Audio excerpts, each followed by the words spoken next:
All right, y'all. Yesterday I was talking about taking everything and just pushing it down inside, just like a pressure cooker, right? Until one day you just pop. Um, that's something we try to do because we feel we have this tendency of believing that we're in this alone. Nobody knows what we're going through. Nobody has felt this way before. In actuality, there's so many more people that's going through the exact same things that you are. Uh, every little thing affects us differently, though. And it depends on how it was raised, the area we came through. It depends on how we're even made by God. I like what Paul was saying over in 1 Corinthians 10. He was referring back to the Israelites whenever and everything they went through whenever they were coming out of bondage, whenever they were you had people that was complaining to God, people making idolaters, people just thinking that the whole entire world's about to crash down on them because they couldn't see that they were being rescued by God and that they were going through trials to get through it, but the outcome was going to be so much greater.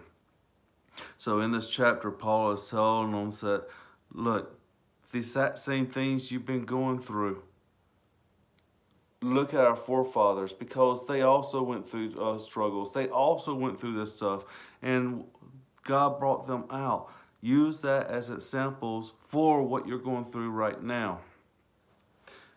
Now, how does that relate to us pushing stuff down? One of his key verses that he puts in there is 13. It says, no temptation is overtaking you, but such as is common to man. And God is faithful, who will not allow you to be tempted beyond what you are able.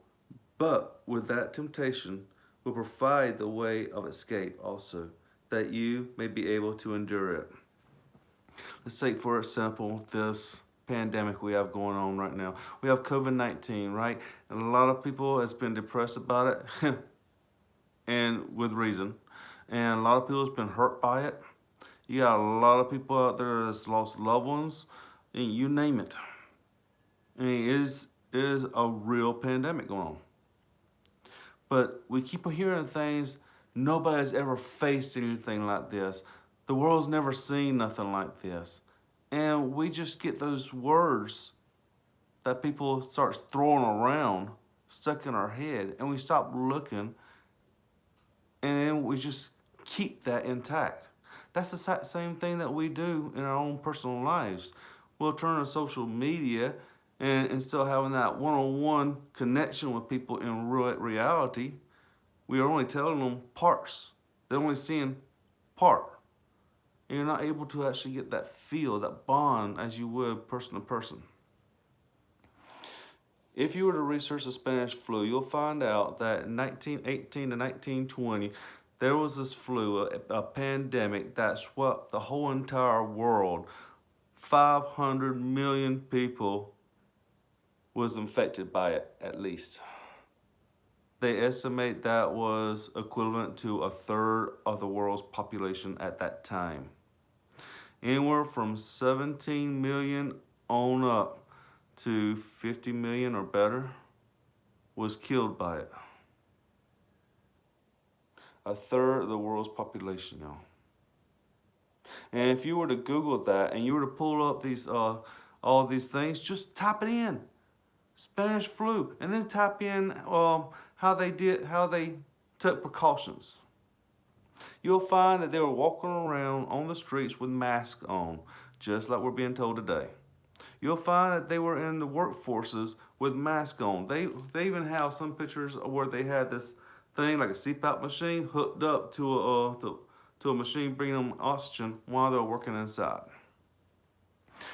You'll find that you had cartoon articles for them running away from crowds and taxis and trains and hiding in a tall building trying to pull up their mail. You'll find that you had telephone ads saying you don't have to be alone when you're in quarantine. You can reach out and touch somebody with the bell service.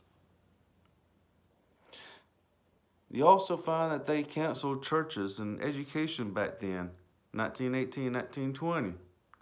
Matter of fact, in Montgomery of Alabama, the newspaper was even welcoming the pastors of the area to send in their sermons so they could post it in their newspapers and send it out to the people so that they could have worship at home, so they can read and study the word at home without getting out with everybody else. Does any of that sound familiar? So that means about 100 years ago, not your parents, but around your grandparents' age, or maybe right when they were a kid. Maybe the generation before. But they went through something that's very, very identical with the stipulations. See, each thing might be tweaked, it might be turned just a little bit, but it was turning the world upside down. People was dying. They didn't know what was going to come. They were having to wear masks everywhere, just like today.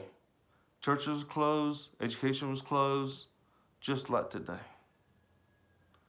And they were having to take all these precautions. And it came through 4 different waves before it ended. It finally ended around April of 1920. Research it.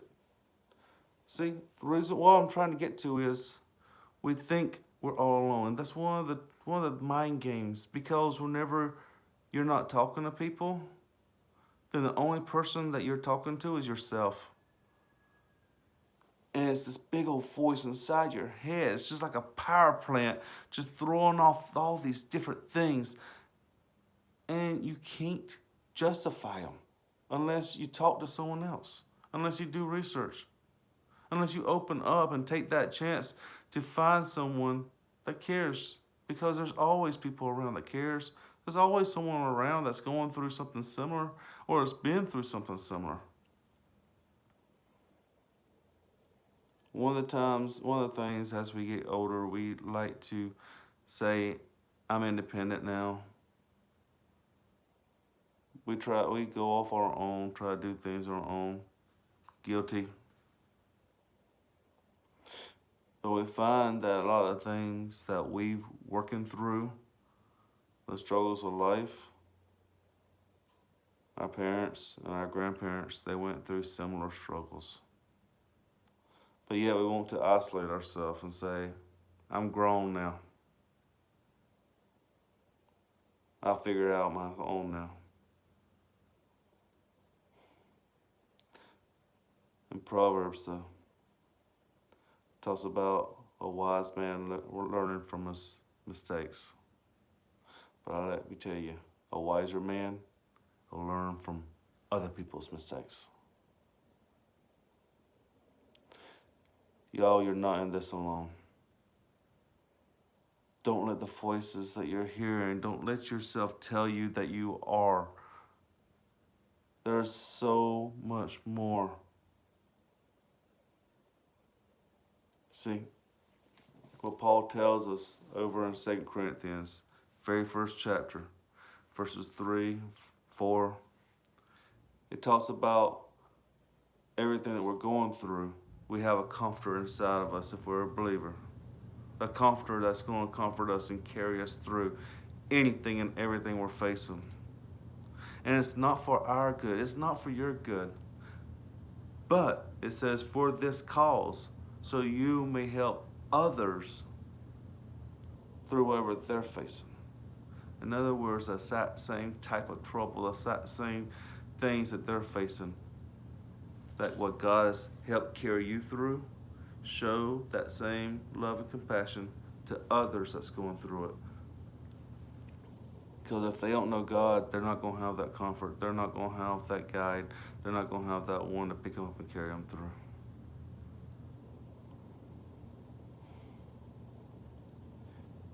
You know, God has blessed us with so much technology. He has blessed us where that can be used for good or bad. Just like everything else. Just like money. It all depends on how we use it. His word is meant for our good. It's to show us some of the things that they went through. Because he loves you. He wants to carry you through whatever you're facing. Just turn to Him and trust in Him. There's nothing that's going to happen to you He hasn't already seen. I know yesterday I talked about how people turn to alcohol and drugs and everything else to try to suppress what they're actually going through. Well, yeah, that's true. And it will make you numb for a short time. But just like they'll tell us, bad news never gets better with age.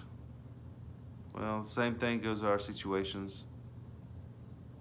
And if we turn to substances, or we turn to other things, whether it's shopping or drinking or doing drugs, pornography, whatever it may be, sexual immorality, not only do we still have the same problems we had originally, that hasn't went away, but now we have less money, we're in bond to somebody, we have more baggage in our mind, more stress, and whenever we finally turn to someone for help, they have to help get us out of where we're at now and try to help us with that.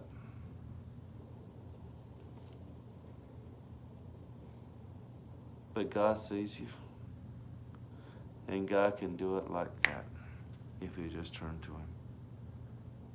He'll help you. He loves you. And I'll always put a way of escape for those that's willing to trust and believe in Him and turn to Him. May God bless.